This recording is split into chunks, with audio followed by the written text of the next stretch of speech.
Good day. Last Friday morning at the ungodly hour of 6:55, I suddenly received an email from the General Manager of the African National Congress, Ms. Phoebe Potgieter. The email informed me that disciplinary charges were being brought against me once again. Now, there are no coincidences in life, and certainly not in politics. After the ANC having failed to bring disciplinary charges against me, after 30 days of temporarily having suspended my ANC membership, suddenly now I was being charged. It certainly followed after the previous day's letter that the ANC received from myself and Comrade MacDonald Matabe, informing the ANC that we have put in motion a process of having the organization being declared insolvent and for it to be sequestrated. This is silly tit-for-tat politics. Before, there were no clear charges possible. From what I said at the residence of President Jacob Zuma in Kandla over that fateful weekend of the 2nd to the 4th of July, suddenly now there were charges possible, and they had to be rushed out to me in the early morning hours.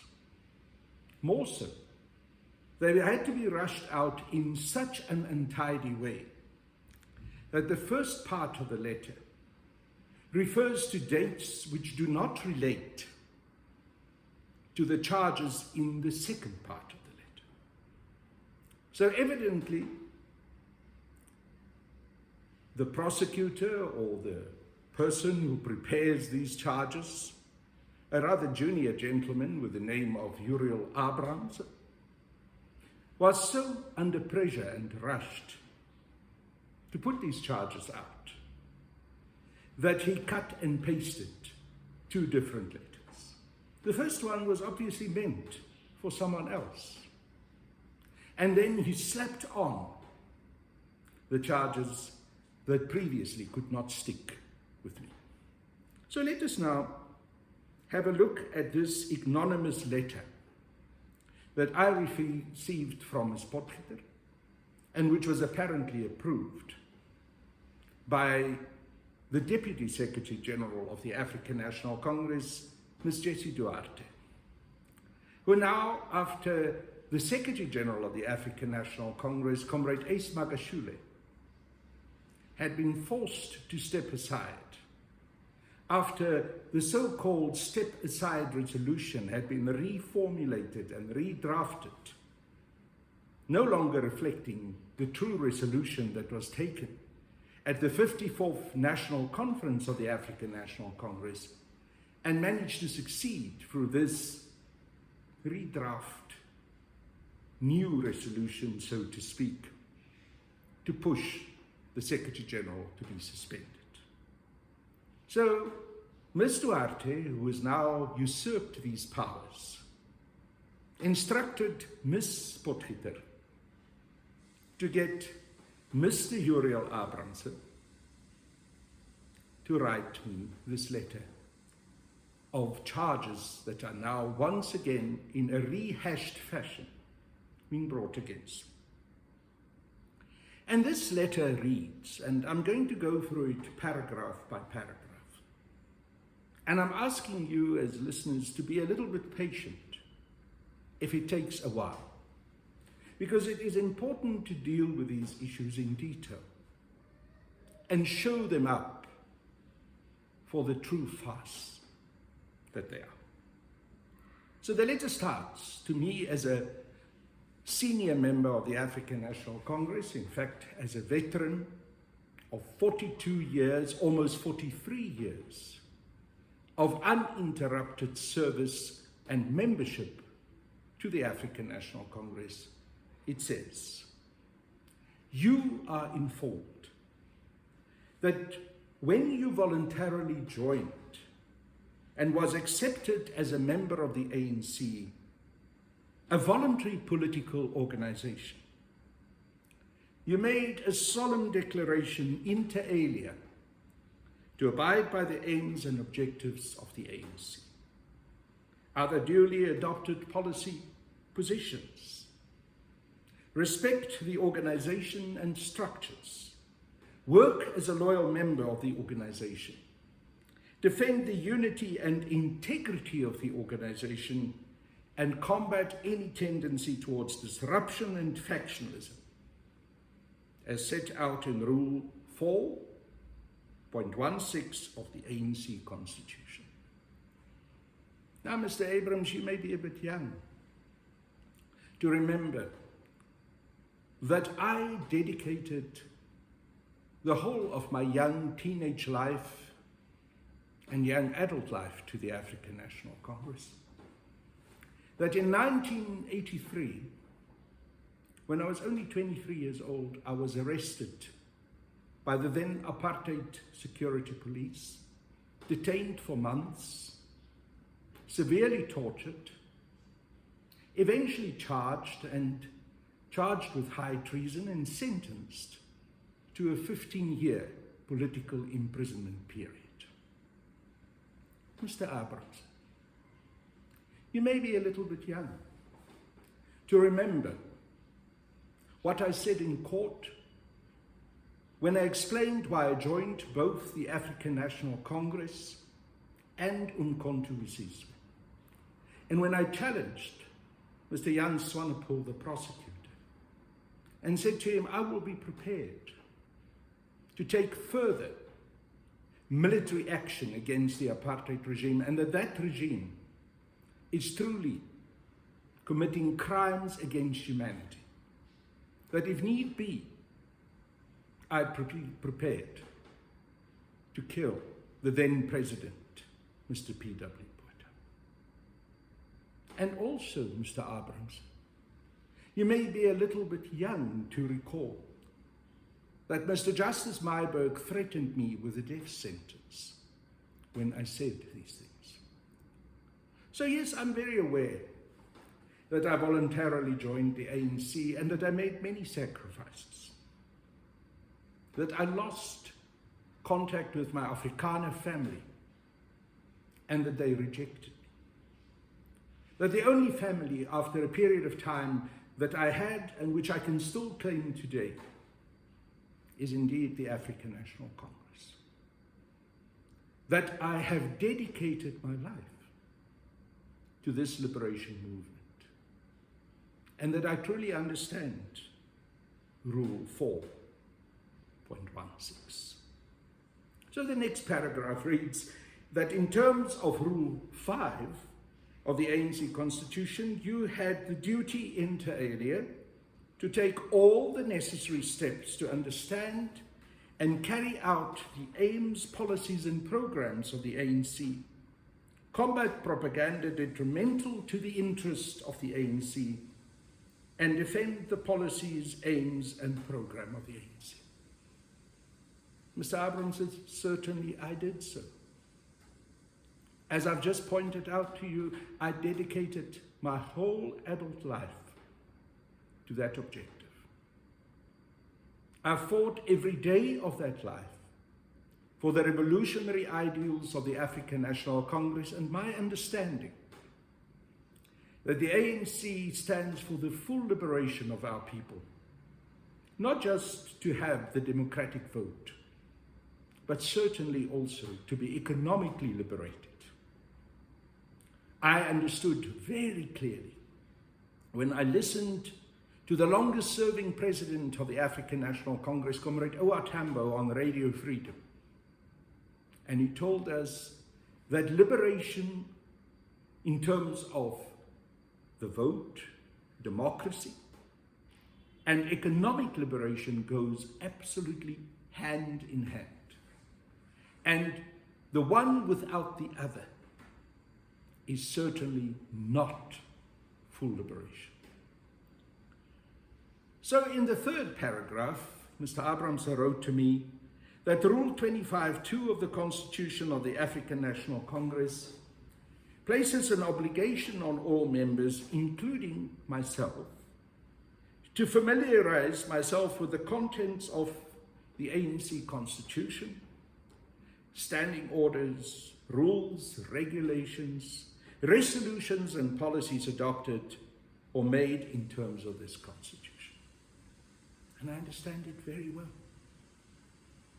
I understand very well that the ANC Constitution says that the highest decision-making body of the African National Congress are the national conferences of the ANC, and that the resolutions that are taken at those conferences cannot be amended or changed by any other structure, and that it is the duty of the National Executive Committee of the African National Congress in the 5-year interim periods between conferences to implement those resolutions. I also understand very clearly that the ANC Constitution says that it is entirely wrong and unacceptable and indeed punishable for any member of the African National Congress to use money to buy votes and to influence the outcome of elections for leadership positions within the African National Congress.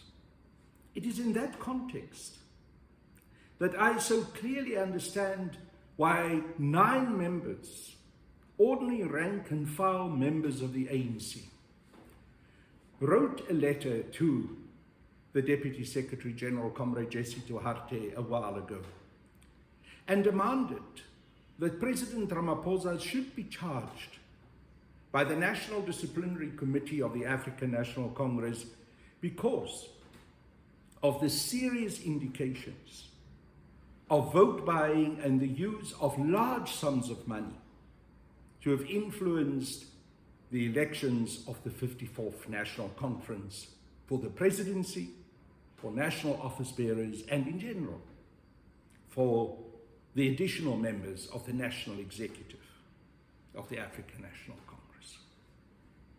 And yes, I was amazed to read a letter from the very same Mr. Abramse who wrote me this indication that I'm being charged, that he found that those ANC members in good standing, coming from branches of the African National Congress in the 9 different provinces of the ANC, did not have the standing to bring a charge about such a serious matter as vote buying against President Ramaphosa. And I asked myself, if Mr. Abramse had read this Constitution of the ANC, the one which he apparently had been given now the duty to be the prosecutor, the preparer of charges against other senior members of the ANC. So Mr. Abramse continues with this lecture about what membership of the ANC is supposed to mean to me, a veteran of 42 years. In the next paragraph, when he continues to spell out to me that in terms of Rule 25(3) of the Constitution of the ANC, it is stated that any member, office bearer, take note, office bearer, remember President Ramaphosa and the charges that those members of the African National Congress in good standing wanted to bring against him, and which Mr. Abramse refused to accept, or public representative who fails, refuses and or neglects to abide by the provisions of the Constitution of the ANC, its standing orders, its rules and regulations, resolutions and policies adopted or made in terms of the Constitution, shall be liable to be disciplined in terms of the Constitution. Shall be liable to be disciplined in terms of the Constitution. But somehow we live in an animal farm. Some ANC members, like myself, when I do things that make it uncomfortable for certain senior managers of the ANC because of their financial mismanagement and the crimes that they commit in the context of that financial mismanagement, must be charged. But others, such as among them President Cyril Ramaphosa, are not to be charged. And when anyone tries to bring charges against President Ramaphosa, those members of the African National Congress are described as people without a standing to do so. This man who's supposed to uphold the Constitution, who's been given such an important duty and job, does not even know how to uphold the most basic elements of this Constitution. But he continues to lecture me and says that the ANC, whilst encouraging the freedom of political debate within the organization, arrogates itself in Rule 25 of the Constitution the right to manage organizational discipline by regulating the relationship between itself and its members, and to institute disciplinary action against any member who exceeds the bounds of legitimate political debate in contravention of the policies and resolutions of the organization and in contravention of the code of conduct set out in Rule 25.17 of its Constitution. So the ANC aggregates for itself the right to decide what is legitimate political debate. And the manner in which it is described here, you can drive a double-decker bus through this sentence. This is the way to give dictatorial powers to a leadership and national executive who can decide that anything that does not suit them, anything that they do not like, is unacceptable and therefore will warrant disciplinary measures. And I cannot help but to wonder, why doesn't it warrant disciplinary measures? That certain clauses of the ANC Constitution had been removed, specifically those that deal with the issue of buying of votes, using money to influence the outcome of elections within the ANC. Has there been any effort to find out who removed that clause, over and above the fact that that clause had been contravened, evidently so, in the 54th National Conference? I'm asking a rhetorical question, obviously, because absolutely sweet blue all had been done by this current NEC on any of these matters. But despite that, this very same NEC, as Mr. Abrahams claims in terms of Rule 25.9 of the ANC Constitution, has satisfied itself in its repressive, dictatorial, I add those words, not Mr. Abrahams, obviously, repressive, dictatorial, self-satisfied position, has satisfied itself that the institution of disciplinary proceedings against me, Mr. Abrahams says, is warranted in respect of my misconduct in breach of the code of conduct referred to in Rule 25.70. And therefore, and this is why he says he writes me this letter, it hereby exercises its right to institute disciplinary proceedings against me and refer the matter to the National Disciplinary Committee of the ANC for adjudication. This very ANC, who has done nothing about vote buying at the 54th National Conference, who has done nothing about instituting investigations and eventually disciplinary measures against those who have removed the relevant clause with regards to the fact that the Constitution states that it's illegal to use money to influence the outcome of elections, who has failed to implement most of the resolutions of the 54th National Conference, and who selectively decided to implement only some of those resolutions with specific reference to the so-called stepping aside resolution, and rewrote it in order to fit its purposes and to target specifically those that it disagrees with, especially in terms of economic policy, and with specific reference to the Secretary General of the African National Congress. This very same NEC, who's behaved in this extraordinary manner over years now since 2017, have decided that my conduct warrants disciplinary action. And therefore, the Deputy Secretary General, who is now in charge, after Comrade H. Magashule, the Secretary General of the ANC, has been forced to be suspended when he refused to step aside on that farcical rewritten resolution, which no longer reflects the true letter and spirit of the resolution of the 54th National Conference.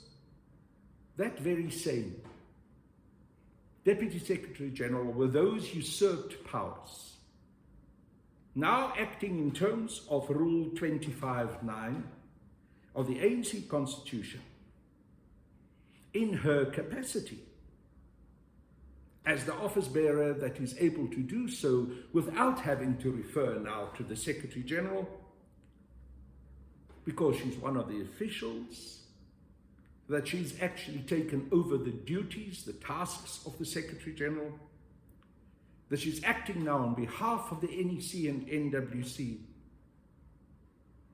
is in terms of these powers that she now holds, satisfied that the institution of disciplinary proceedings against me is warranted in respect of my misconduct in breach of the Code of Conduct referred to in Rule 2570.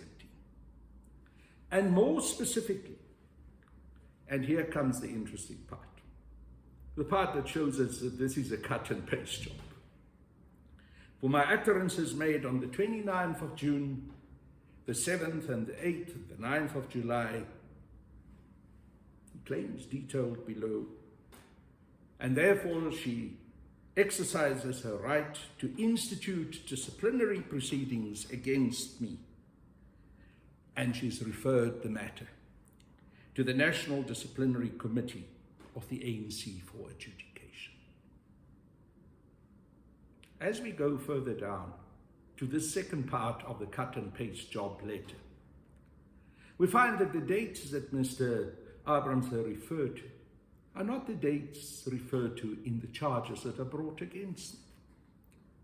So this first part was taken from someone else's letter. I don't know who. I hear rumors that they also want to charge Comrade H. Magashule again, that they want to charge others. So perhaps it's one of the other letters that Mr. Abrams is busy writing, that he just quickly cut and paste, because he was put under pressure to get this letter out to me that early morning hours of last Friday, because some reaction was demanded, because quite rightly I and Mr. Matabe are moving on getting the ANC declared insolvent in terms of the monies that it owes to me, to him, and to many other staff members and creditors of the ANC. So let's go now to these charges that Ms. Duarte in terms of her newly usurped powers, has decided to institute against them. Count one. You are guilty of contravening rules 25.17.5, read together with 25.17.3 of the ANC Constitution. And here it comes. And listen to the date. It's a new date. It's got nothing to do with the introduction. In that, on or about the 2nd of July 2021, and at or near the home of former President Comrade Jacob Zuma, former President, well, of course, I cannot expect anything else from Mr. Abrams to say former President, although it is entirely against the whole history and culture of the ANC to refer to ANC presidents as former presidents. We always refer to our presidents as presidents. President Jacob Zuma, President Nelson Mandela, President O.R. Tambo, President Chief Albert Luthuli, and so on. But here he says former president.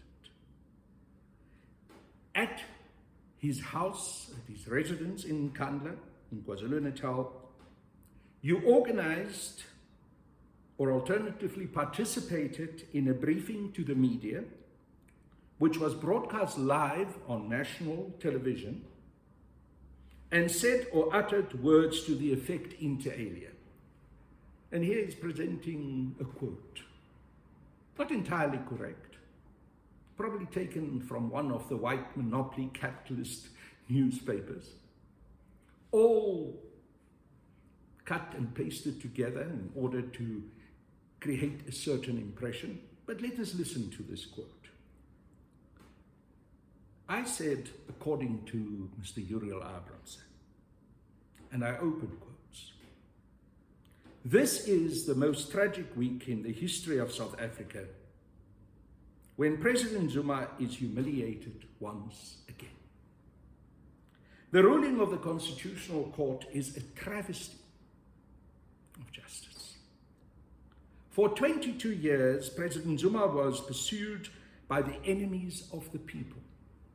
President Zuma's legal problems was caused by political factionalism and by shenanigans between state authorities, especially the National Prosecuting Authority and some politicians within the ANC. The so-called arms deal case was manipulated by the National Prosecuting Authority in conjunction with politicians who want to destroy President Zuma's political career. The flimsy report of the state capture document called the Capture of State by the Public Protector was used to force President Zuma to eventually announce the State Capture Commission. President Zuma did not want to do so of his own volition. The then Public Protector, Advocate Thuli Madonsela, said on national television that the Zondo Commission was set up to target President Zuma. The law is being used selectively as an instrument to fight political and factional battles. Close quote. And now here comes the coup de grace. Mr. Abrams says, it is alleged that such utterances that you made, these quotes that I've just read out to you, are devoid of any truth and patently false. And you have deliberately put such false information into the public domain to cause disunity and confusion in the ANC. Now, my dear Mr. Abrams, you may not hold enough and you may not have followed properly what has been happening to President Zuma over the last more than 2 decades. You seem to be ignorant about the fact that there are tape recordings stating clearly how the National Prosecuting Authority, and I refer specifically to Mr. Leonard McCarthy, was discussing with politicians how he could time the charges in terms of this so-called arms deal case against President Zuma in order to create and cause the optimum political damage for President Zuma. You may have forgotten about, or perhaps you do not want to remember, what the then head of the National Prosecuting Authority, Advocate Bulelani Nguka, did when he held an underhand press conference, secretly telling journalists, trying to manipulate and influence them, that there was indeed a prima facie case against President Zuma, but that he was still busy working on the possibility of charging. But I'm not sure that you don't know about these things, Mr. Abramson, because you work for the ANC at Luthuli House. You've been given a very responsible job. Surely you should acquaint yourself with the facts. You see, Mr. Abramson, you complain when I quote the former public protector, Advocate Thuli Madonsela. Not me saying that the Commission of Inquiry into State Capture was specifically set up to target President Zuma. But Advocate Madonsela herself, in an interview on SABC television, and that interview I'll make available to you because it is available, it is recorded and there on YouTube in the public domain, saying that this commission was specifically set up to target President Zuma. You don't seem to know any of these things. You don't recall what happened to President Zuma in the run-up to the Commission of Inquiry into State Capture, and in that commission under the chairpersonship of Mr. Justice Ont.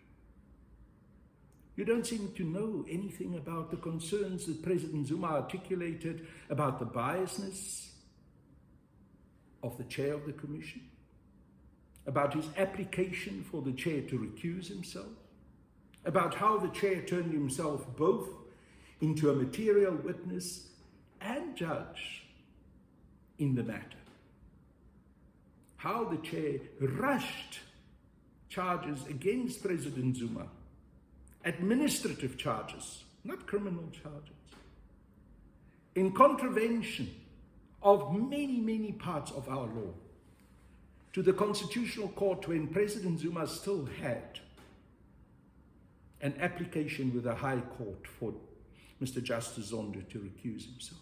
No. Apparently, you are a glorious ignoramus with regards to all of this. And in your glorious ignorance, you then decide to say that I'm uttering patently false statements.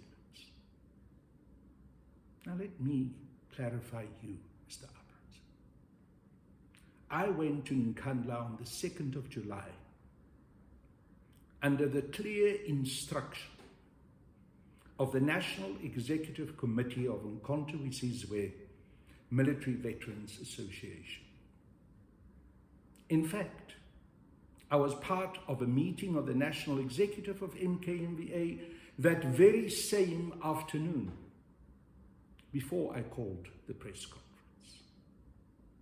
The statements that I made both on the 2nd, on the 4th, and in the week that followed, when President Zuma eventually handed himself over to the Department of Correctional Services, were specific instructions that I have received from the National Executive Committee of MKMVA.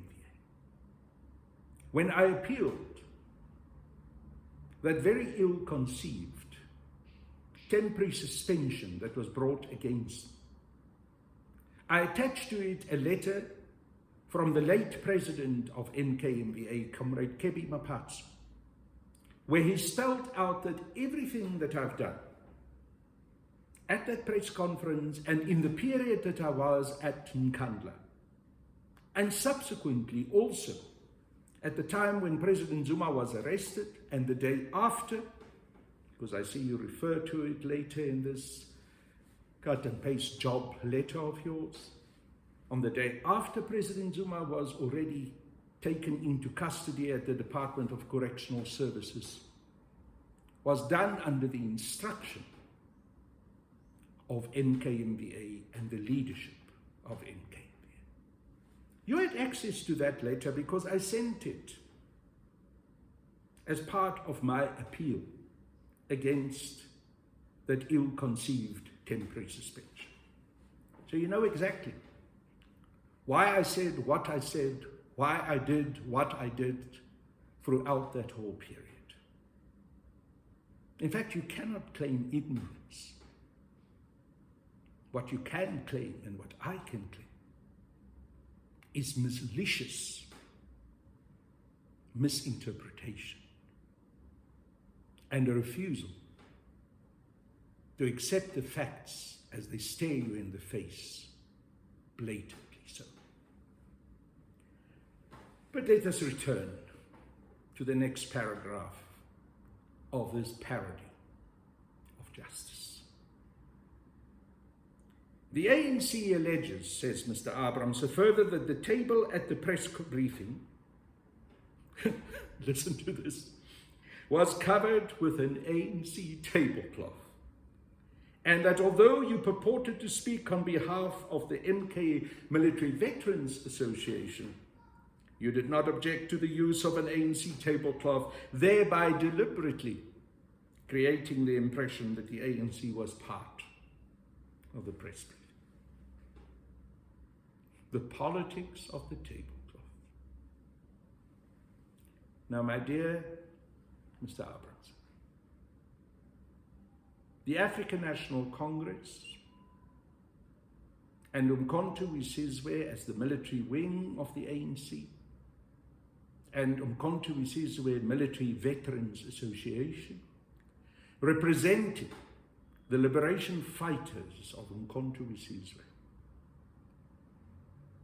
have always been proud in the association of the emblem, the colors, the slogans of the African National Congress. I want to remind you of a statement that the ANC issued as early as 2005 when President Zuma was charged under this ridiculous, trumped-up arms deal charges. The ANC issued a statement saying, "We believe in the principle that every citizen of this country is innocent until proven guilty by a court of law. We therefore call on our members to support our then Deputy or Vice President Jacob Zuma. We call on our members to give him all the political and moral support that he deserves as a liberation fighter and commander of Umkhonto weSizwe." You can go and read it. I pasted it the other day on my Twitter account. So it's readily available if you can't find it on the ANC website, because you seem to be a little bit challenged in the context of research and historical understanding. So why should I object to the ANC colors being part of a press conference of Umkhonto weSizwe? Why should I not be happy to continue with the culture of Umkhonto weSizwe Military Veterans Association, proudly being part of the overall ANC family, although it also continues to be an independent organization in its own right with its own constitution. You see, you are being petty. You're being silly. You claim that I made false statements You want now, under the influence of a current NEC that does no longer accept that every citizen is innocent until proved guilty in a court of law, to say that it was wrong for the colours of the ANC to be present in a press conference where I spoke on behalf of MKMBA. I suggest that you go and talk to the members of Umkhonto weSizwe, the veterans, and ask them how they feel about such a silly statement by yourself, how they interpret such an approach. I think you're going to get the shock of your life. But then again, you seem to have lost so much context, so much understanding of the history of the ANC, of the culture of the ANC, of where the ANC come from, of what the revolutionary heart of the African National Congress is. But you may not even understand what I'm telling you now. So in the next paragraph you say, to me, your conduct is in conflict with ANC resolutions, in which the NEC publicly expressed its unequivocal support for the rule of law, the judiciary and the work of the State Capture Commission, and constitutes a failure, refusal, and or a neglect to comply with the said resolutions in direct contravention of Rule 25.17.3 of the ANC Constitution. My dear Mr. Abramson, my dear Mrs. Duarte, my dear Ms. Phoebe Potgieter, the ANC in the liberation struggle fought against the rule of unjust laws. The ANC stood up against those and was proud to do so. When the law is unjustly being applied, when a person is being persecuted, when charges are being manipulated, when eventually a person is sentenced without a trial and become the first political prisoner since our democratic elections on the 27th of April 1994, we're dealing with an unjust, unfair, in fact illegal application of the law. Surely as a member of the ANC, with the history that the African National Congress has, I, and in fact every member of the ANC, should have the duty to stand up against such an unjust application of the law. And no resolution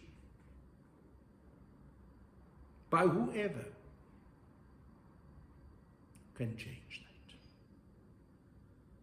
When the law is unjustly applied,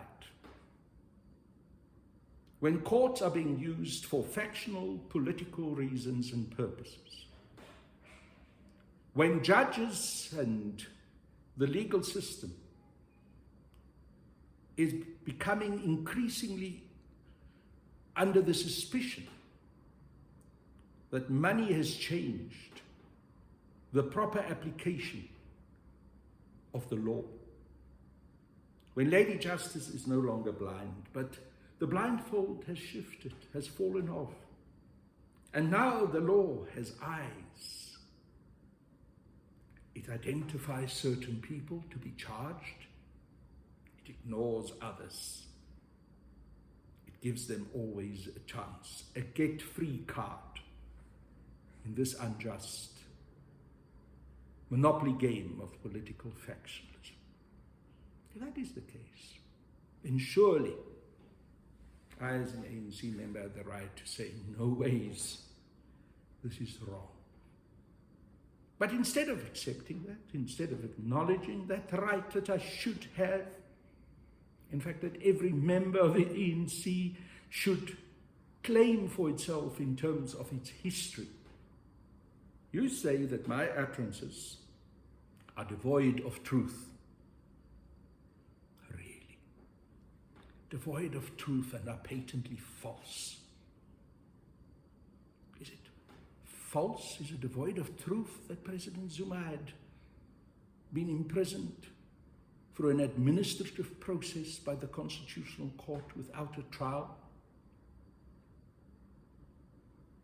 Is it false that President Zuma's human rights had been compromised? Is it false that President Zuma himself had said these things to the national office bearers of the ANC, and the recordings of that meeting are available to be played? And I will certainly play them to you, Mr. Abrams, and to the National Disciplinary Committee. So when I say it, I get charged. When it gets repeated and said by other members of the ANC, as it had been done, somehow some of them don't get charged, others get charged.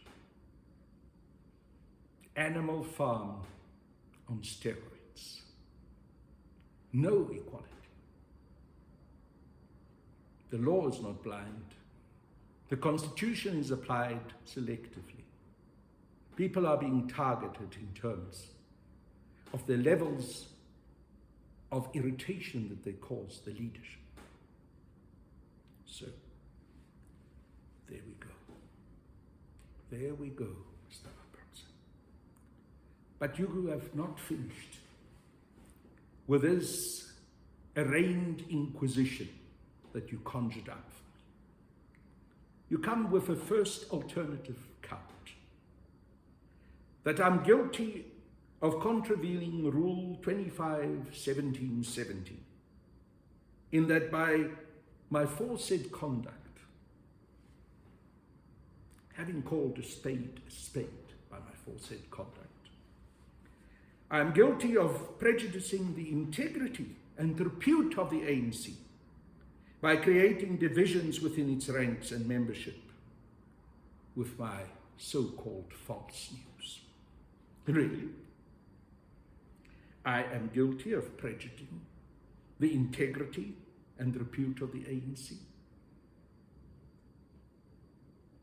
When the ANC has so patently been involved in this political game, in this selective targeting process, not only of President Zuma, but of the Secretary General of the ANC, Comrade Ace Magashule, of Comrade Bongani Bongo, of myself, more recently also of Comrade Usi Shabalala. I can go on and on with a list of comrades. So I am the one who's prejudicing the integrity of the ANC. It's not the people who do the selective charging. It is not the people who have been involved in the criminal acts of the abuse of COVID-19 relief funds to the tune of misappropriation of billions of rands.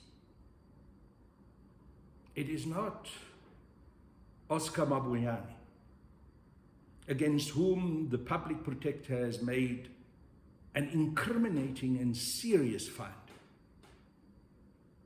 and whom President Cyril Ramaphosa is simply allowing to go ahead to campaign. He poo-poos these charges out of the way, gives him the go-free card. It is not President Ramaphosa himself who is so evidently implicated in vote buying and having used money to influence the 54th National Conference and the leadership that came out of that conference. No, it's none of them, it's me. I'm the one who prejudiced the ANC. It's not those people who have failed to run the finances of the ANC, among them the top 5 national office bearers, and specifically also the Treasurer General, Mr. Paul Mashatile, who have run the ANC's finances into the ground who have now for going 4 months not been able to pay ANC staff their contractually due salaries. No, it's not them and that management. So no one is responsible for bringing the ANC into disrepute. Not those people. I am. But I'm not the one who did all these things that I've just referred to. I'm not the one who's triumphalist in my victory after the 54th National Conference and who brings one disciplinary charge after the other against those comrades that you find it not possible to agree with. I'm not the one who's busy with a purge within the African National Congress. But according to Mr. Abrams, I'm the one who brings the ANC into disrepute. According to him, I'm guilty of contravening Rule 25/1710, that by my utterances I'm participating in organized factional activity that goes beyond the recognized norms of free debate in the ANC and which threatens the unity of the organization. Once again, you can drive a double-decker bus through that definition of so-called free debate. Because within the ANC now, there is no chance of free debate.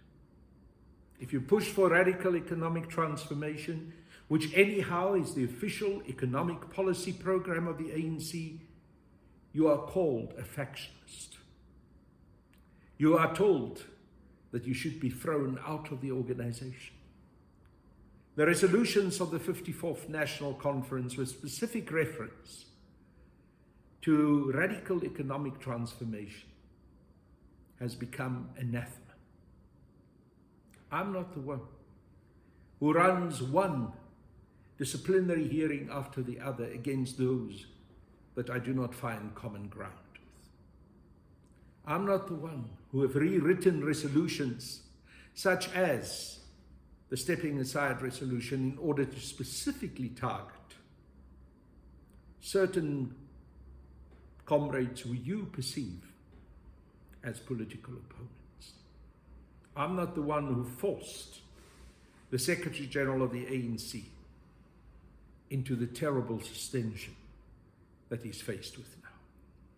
But I am the one, according to Mr. Abrams, who threatens the unity of the ANC. And more than that, he continues to try and throw the rule book at me, that I'm guilty of contravening Rule 25/17(5), read together with Rule 25/17(13) of the ANC Constitution, in that on the 4th of July 2021, at or near the home of President Zuma in Kandla, I uttered the following words on national television, and I quote, "No one can let Msholozi go to jail. Never." Close quote. Now, my dear Mr. Abrams, my dear Deputy Secretary General Jesse Duarte, and Ms. Phoebe Potgieter, I do not deny having said those words. No member of the African National Congress who truly believes in the principles of the ANC and who believes in the rule of law, not the abuse of law, not the selective application of law, but truly the rule of law, can accept the imprisonment of President Jacob Zuma. It was illegal. It was without a trial. It was in contravention of national and international human rights. And I'm very glad that President Zuma has taken the decision to take this matter further internationally, also to the African Court of Human Rights. So yes, no one should allow Msholozi to go to jail. Never. And those who have allowed it to happen should hang their heads collectively in shame. So Mr. Abrams says to me, this utterance that I've made, which I do not deny, after the Constitutional Court found President Zuma guilty of so-called contempt of court on the 29th of June and sentenced him to an incredible 15 months of imprisonment.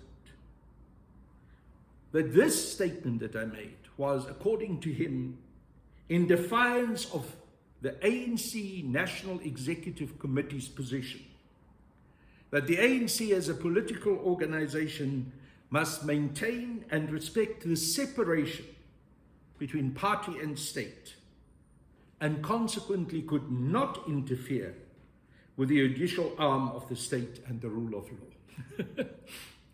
Now, this is getting down to the point of being ridiculous.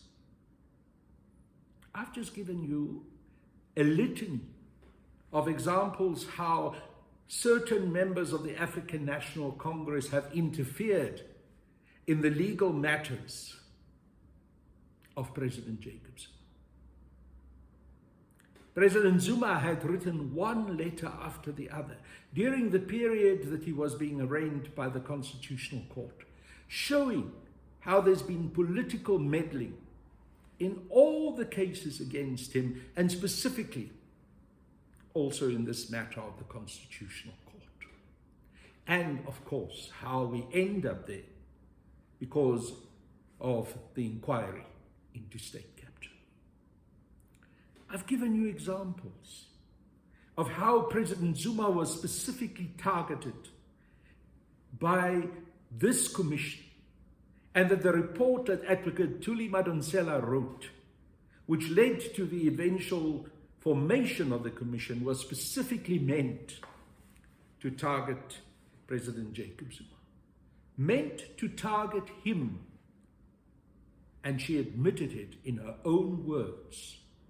And as I've said, I will provide that recording, that SABC TV interview, to Mr. Abrams for what it is worth. Because my concern is that when you can put pen to paper, or your fingers, your hands on the keyboard, and write this dribble, then your ears are blocked, your mind is closed, and no matter what evidence is being laid out in front of you, you will continue your merry way. So I have contravened this so-called separation between party and state, and that the ANC cannot interfere with the judicial arm of the state. Wow. There's one example after the other about how exactly this has become the norm. But I'm to be charged for having raised my concern about it. And my concern about this, and about this selective justice, about the abuse of the law, about the manipulation of the law for political purposes and for selective targeting of certain comrades by other comrades. I'm the one who's now being described as the person who's undermining this separation. And Mr. Abrams proceeds to say, your utterance, which was devoid of truth, and patently false, has brought the ANC into disrepute in contravention of Rule 25(17)(5) of the ANC Constitution. If it wasn't so tragic, if it wasn't so pathetic, I could have had a good laugh. I'm also, according to this gentleman, guilty of contravening Rule 25.17.5 again, because on the 29th of June 2021, in an interview with the SABC, which was broadcast live on television, I made the following statement, and he quotes me. The whole Zondo Commission was set up to target President Zuma. Our courts have clearly been captured. We are living under a dictatorship of the judiciary, and the courts have become a tool for factional political battles to target certain politicians while others are left off the hook. The imposition of this level 4 COVID-19 regulations just 2 days ago had a direct intention to try and curb the outrage and the protest that was going to happen because of this judgment. That is the reference that I made to the Constitutional Court sentence of 15 months of imprisonment on President Zuma. We are very concerned that we are being brought into a situation where there is an intent to muzzle legitimate protest by making use of COVID-19 regulations, end quote. Now, as I've pointed out before, it is not me who originally said that the Zondo Commission was set up to target President Zuma. It was Advocate Thuli Madonsela.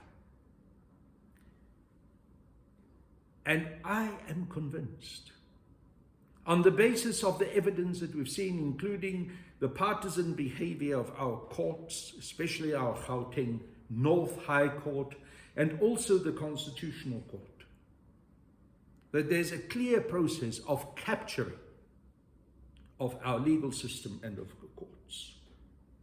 Increasingly, there's no freedom. And there is no legitimacy in terms of the pronouncements of our courts on matters that is brought before it. We saw it with regards to the cases that the Secretary General of the African National Congress, Comrade Ace Magashule, brought with regards to his suspension. We've seen it today, again with the decision of the Pietermaritzburg High Court that Advocate Billy Downer should not step down and recuse himself from continuing as prosecutor in the so-called arms case against President. An illogical decision, an incredible decision on the basis of the non-disputed facts of Advocate Downer's involvement in political manipulation of that whole court case. Of the fact also that President Zuma laid charges against him because he released privileged, private information about President Zuma's health to journalists in order to manipulate the environment and trying to encourage negative publicity and outrage against President Zuma. How on earth, when there's a criminal case that has been opened and which is part of an investigation, does a judge still rule that that prosecutor can continue to prosecute? Our courts are captured. I state it without any embarrassment. I state it unequivocally, and I state it being prepared to face the consequences of that statement, and for me to substantiate that statement through the facts that I already mentioned and other facts that I'll bring before the National Disciplinary Committee of the African National Congress. So Mr. Abrams claims that me having made these statements was again devoid of all truth and was reckless. But my own experience, on the day after President Zuma was already taken into prison, when I was outside the Escort Correctional Services facility, doing a one-on-one interview with SABC television, wearing my mask, not contravening the COVID-19 regulations, I got arrested. And the so-called trumped-up charges that in fact I was breaking COVID-19 regulations. So what I predicted, that COVID-19 regulations will and are being used in order to try and stifle protest about President Zuma's illegal imprisonment and protest about the manner in which our legal system is functioning and the manner in which politicians are now targeting legitimate opposition and trying to criminalize it, was correct. The facts of my own experience backs up the prediction that I made on the 29th of June. So once again, Mr. Abramson, I'm unapologetic. I was correct. But you pursue the matter as follows. You tried to tell me that these statements that I've made have been reckless. You say that they were without reference to the truth, but I've just given you so many examples. You persist with this verbal diarrhea of yours of continuing repeating patently false, brought to the ANC into disrepute, in contravention of this and that rule. But you see, facts speak for themselves. And you can blow hot air as if you're a glassmaker making glass balloons. You're still only blowing hot air. You say that the position of the ANC on the judiciary is found in the 54th National Conference resolutions. And you refer specifically to the resolution that is entitled The ANC Credibility and Integrity, Dealing with Corruption. And you then quote this resolution and say, open quote, the ANC should respect the constitution of the country and the rule of law and ensure that we get the best possible legal advice in government to ensure our compliance wherever possible, rather than waiting to defend those who stray. But you are not complying with the rule of law. You are simply creating the impression that the law is right no matter how wrong it is being applied. And that is exactly, Mr. Abramson, why I and many other legal practitioners, people who are lawyers, I'm not a lawyer, are saying that we are faced with the dictatorship of the judiciary. That's why I said that on the 29th of June. And I will not retract that. You acknowledge that no arm of the state is above criticism, but immediately rush to say that the ANC distances itself from attacks on the judiciary that seek to undermine its legitimacy and the decisions that it takes. It's not me. By raising my concerns about the actions of the judiciary, both in our high courts and in the Constitutional Court.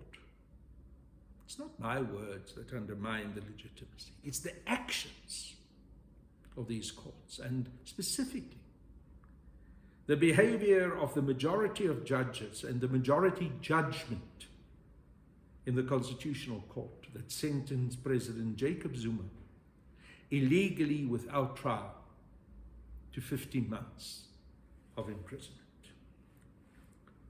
But you continue to insist that although everything that I've said is grounded in fact, and I've proved in this whole narration how everything I said relate to the factual situation that we are faced with in South Africa today, you insist to say that I distribute false news and misinformation, and therefore that I'm guilty of contravening Rule 25:17:17,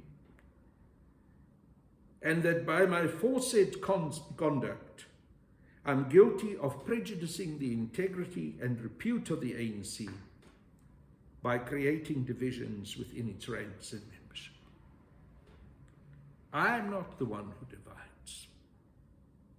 I'm not the one who charges, who calls a radical economic transformation a faction or a separate grouping.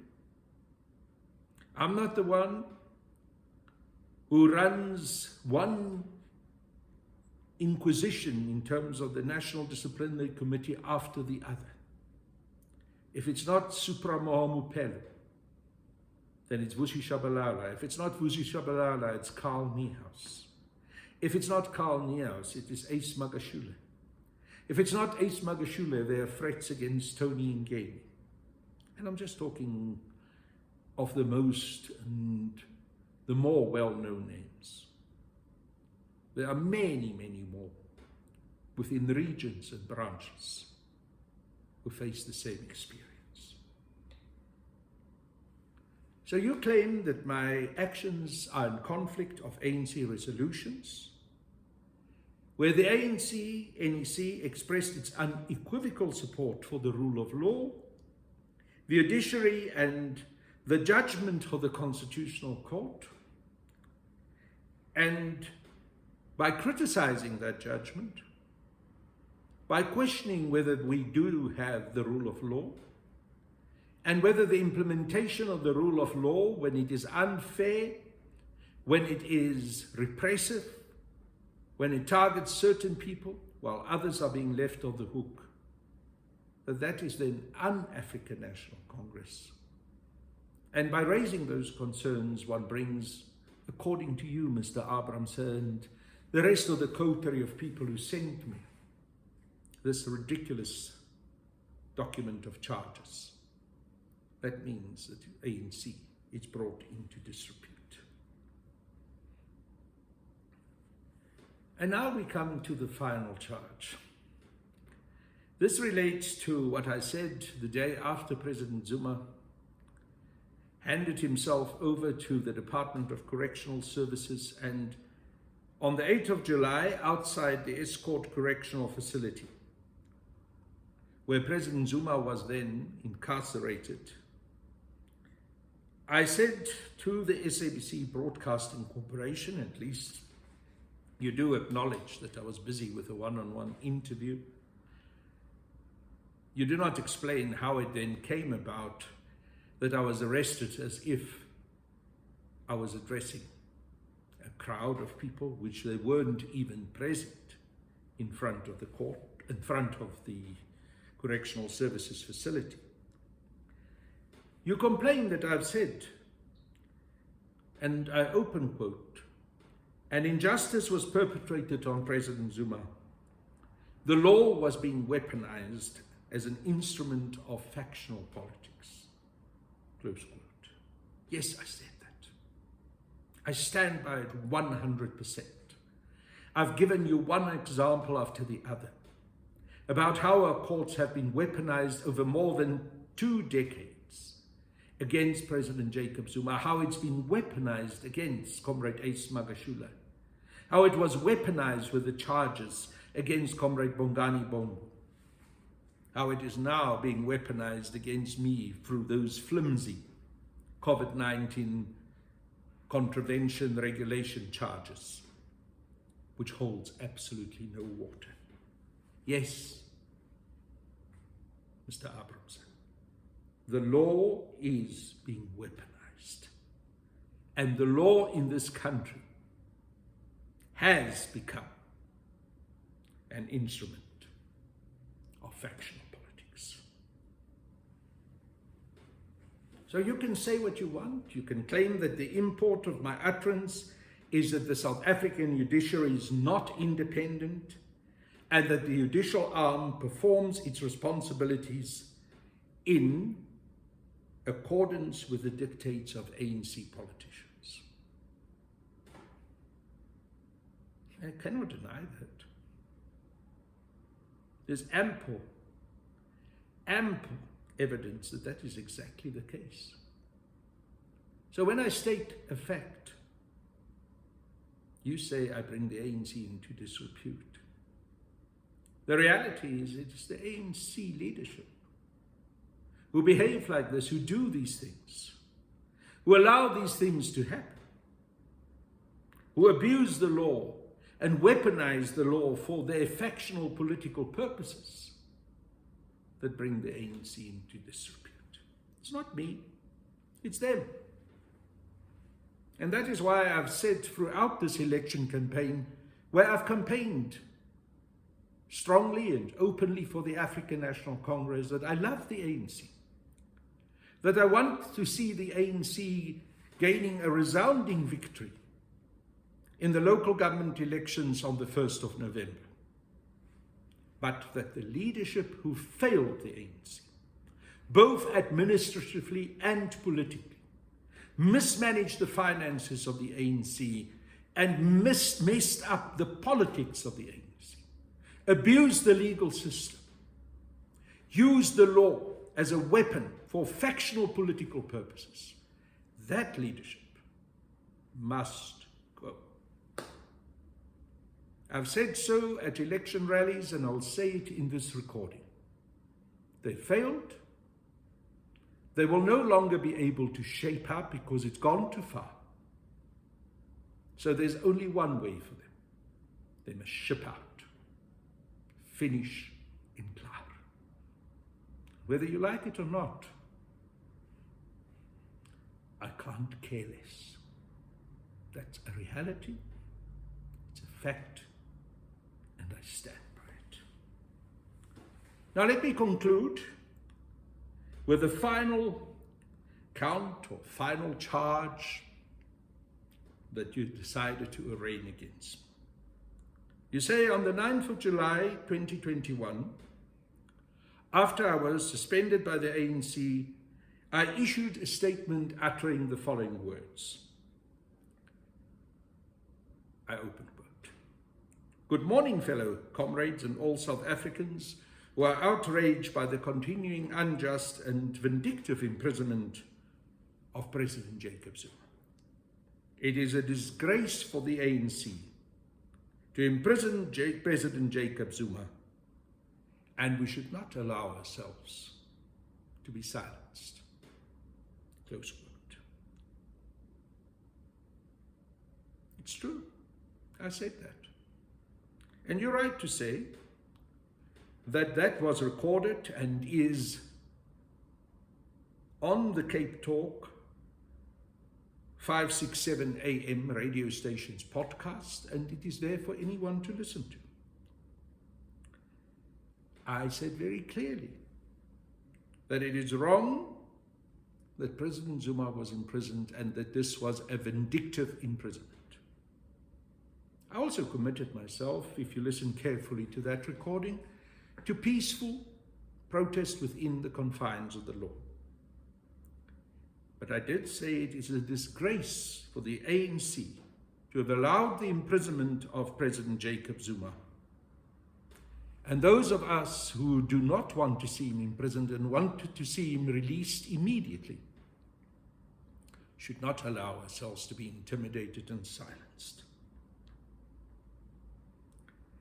It is alleged, you say, on the basis of this quote, on the basis of that podcast on Cape Talk 567 AM, it is alleged, you say, that my utterance was to exhort all South Africans to be outraged and to regard the conduct of the ANC to be disgraceful when the NEC adopted a position that the judgment of the Constitutional Court handed down on the 29th of June 2021 must be respected. You're right, it was a disgrace. It was a disgrace for President Zuma to be sentenced, and it was a disgrace for the National Executive Committee of the African National Congress to pass such a factional resolution to say that this illegal, unconstitutional, human rights abusive, sentenced by the Constitutional Court, should be respected.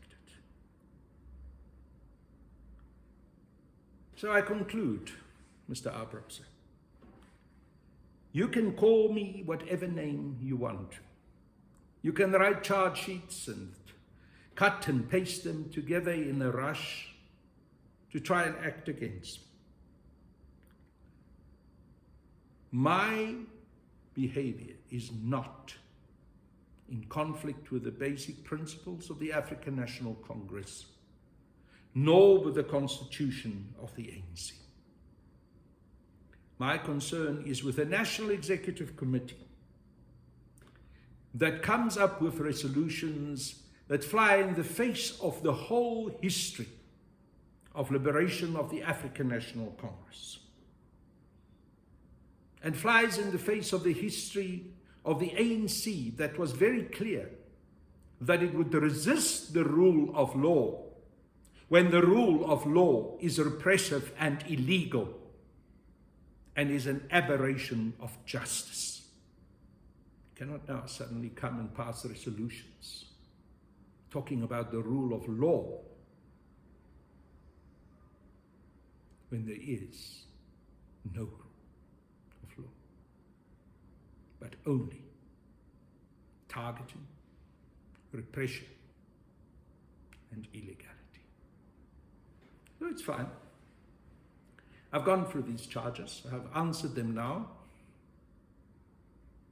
In the first week of December, there will be, I'm told, a disciplinary hearing where I have to present myself before the National Disciplinary Committee of the ANC. I will do so.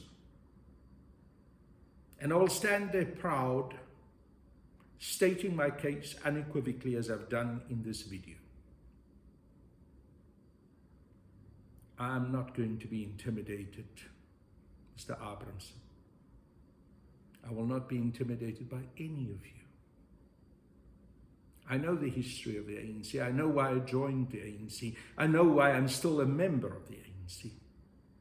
I know why I'm going to vote for the ANC on the 1st of November, and I also know why I say that the current leadership has failed the ANC and they must go.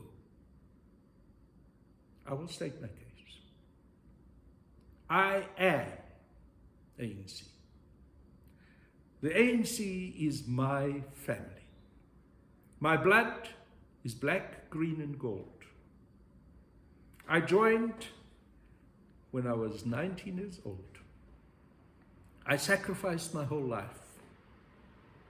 I lost my Afrikaner family who turned on me and who rejected me. But I've gained many comrades who I love dearly and to whom I'll be loyal till the day that I go to my grave. Among those is President Jacob Zuma, Comrade Ace Magashule, and many others who understand what comradeship is, who have not sold out to white monopoly capitalism, and who do not call injustice the rule of law.